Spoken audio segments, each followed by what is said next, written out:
Alright guys, I'm making a very important video that I think might help some of you. How I found real meaning in life, from ambition and goals to true fulfillment. So, have you ever felt like you're running on a treadmill, chasing one goal after another, only to find that the moment you reach it, you're already hungry for something else? I was exactly like that for years. Non-stop striving, non-stop chasing, always believing that the next achievement would finally make me happy. Turns out, it never did. Hey everyone, welcome back to my channel. Today, I want to share with you how I shifted from chasing money, status, and external validations to a more mindful, joyful, and liberated life. I'll talk about some life-changing books and philosophies, plus my own personal story, how I moved from India to the US, hustled my way through school, switched jobs, ran businesses, and even traveled the world, only to realize that the true meaning wasn't found in any of those external achievements. By the end of this video, I hope you'll feel inspired to break free from the craving and aversion loop we all get stuck in, and start building a life that genuinely fulfills you. But first, there's one major lesson I stumbled upon that changed everything for me. Something Epicurus, Buddha, Stoics all point to. I'll share that in just a minute, so stick around. Because here's the paradox: nothing really matters, and everything is impermanent. And realizing that can set you completely free. Sounds dramatic, right?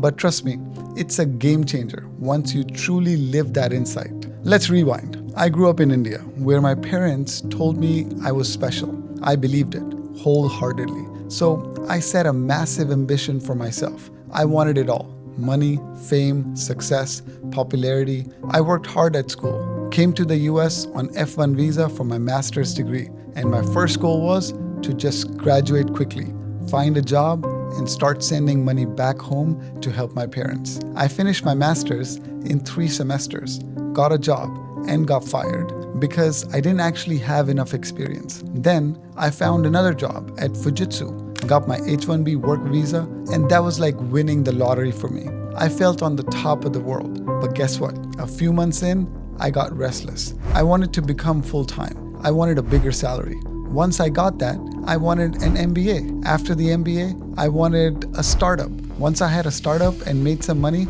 I wanted more.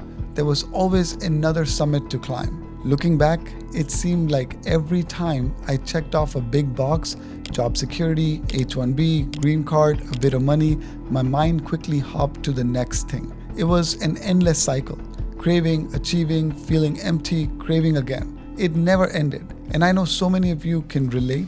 We set these huge goals only to find they don't bring that deep happiness we expect. The wake-up call and philosophical influences. Over time, this restlessness built up inside me. I read Sam Harris's Waking Up, Eckhart Tolle's Power of Now, and a beautiful book called Power of Meaning.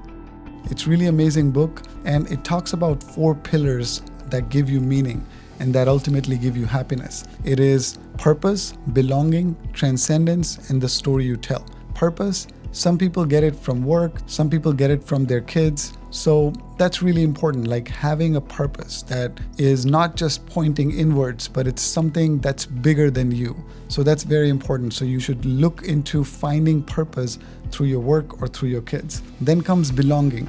So that's like being with people who accept you for who you are. That's really, really important, because if you're with people that, don't give you that kind of joy, you need to get out of those relationships and be with people who could be really happy in your success and who can accept you for who you are. I mean, that's one thing that I've really realized, like having good relationships is extremely, extremely important. Number 3, transcendence. Think about something you enjoy, like going on a hike. I loved going to hikes, and I probably would do that again this year in 2025. So I think that's really important. Like you find what gives you that feeling of losing the sense of time, like getting in this flow. Some people would find that from music. Some people would find that from dancing or mountain biking, whatever your hobby is. It could even be Netflix. That's totally fine.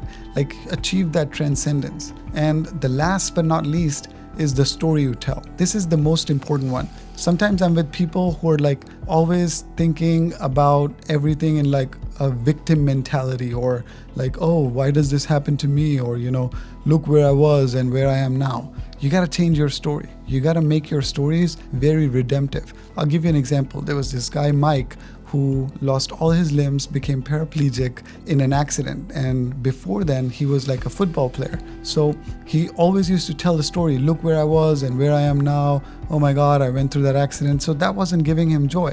But instead, he slowly started to change his story. He was like, you know what? When I used to be a football player, I didn't really have the time to understand other people. I didn't have those meaningful relationships. But now I'm able to reflect and I'm able to cultivate these amazing relationships. So, whatever it may be, you have to tell your own story. And sometimes it may take years to come up with your own story, your life story. And that's extremely important. So again, don't forget purpose, belonging, transcendence, and the story you tell. Those are the 4 pillars for finding meaning, and through that, finding happiness. I also dove into Sapiens and 21 Lessons for 21st Century, which really made me question the nature of our modern world and how we chase external success. Then I discovered Vipassana meditation, a technique rooted in the teachings of Buddha. I spent days in silence, observing my breath and my thoughts, and I realized just how impermanent everything is. Stoics like Marcus Aurelius teach about how fleeting our life is, and Epicurus talks about how it's actually the simple, mindful joys that bring fulfillment. So he said there are 3 things that determine your happiness. Number 1, self-sufficiency. So like living on a farm and having everything that you need within your reach and not having to rely on someone else. So that's what he said. Number 2 was living with friends. Of course, kind of similar to our framework of belonging. So if you are with people who really like you could be yourself, like you must have noticed sometimes when you're with your like genuine friends and old friends, or your girlfriend, your boyfriend, it just is like you could just speak your mind and you could just be yourself, and it's not effort, and you could just share whatever it is. Like true friendship is extremely important, and imagine living with friends. So yeah, that's a good check mark. Like yes, that's good as well. And number 3 he mentioned was analyze life. So that's somewhat related to like the story you tell. So having an understanding of where you came from and where you're going is extremely important. And that's something that'll give you joy as well. Endless joy. I think that's about it. Like, that's how you find meaning. And that's how I found meaning. Instead of chasing one goal after another, it's just not as much fun. Here's the big lesson. Everything you crave, money, recognition, and the next milestone will eventually feel meh once you have it. And everything you fear losing, youth, certain relationships, your comfort zone, will inevitably slip away. When you accept that all these ups and downs are temporary, it's unbelievably liberating. You're no longer trapped by the highs or the lows. Remember how I said nothing really matters and everything is impermanent, and that's freeing? Here's why. When you understand that you can't cling to things you gain, you can't avoid all the losses you face. You stop gripping so tightly to them. Instead, you start living. You show up fully in each moment. You value your relationships. You cultivate presence and gratitude because you know these moments won't last forever.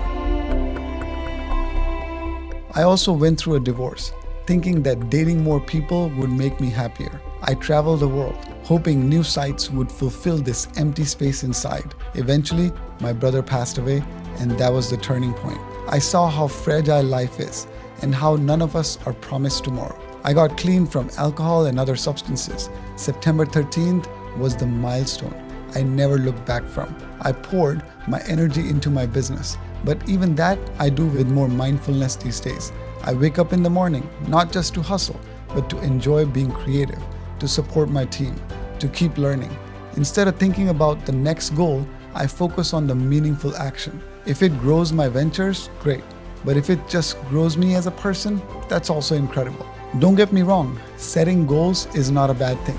It's how humans progress. The problem arises when we expect these goals alone to give us lasting happiness. True fulfillment comes from understanding the impermanent nature of everything, embracing the present, and cultivating your inner life so you're not a hostage to external outcomes. If you resonated with what I've shared, I'd love to hear your thoughts in the comments below. Let me know if you have any questions or stories you'd like me to elaborate on. We're all in this journey together, figuring out how to craft our lives that feel truly meaningful. If you haven't already considered subscribing, I'm here to talk about everything from personal growth to mindfulness to finances and designing a life you love. Thanks for spending time with me. Remember, impermanence isn't scary. It's the key to living freely and fully. Take a deep breath, enjoy the moment, and I'll see you in the next video. Until then, keep living with intention and a little bit of curiosity.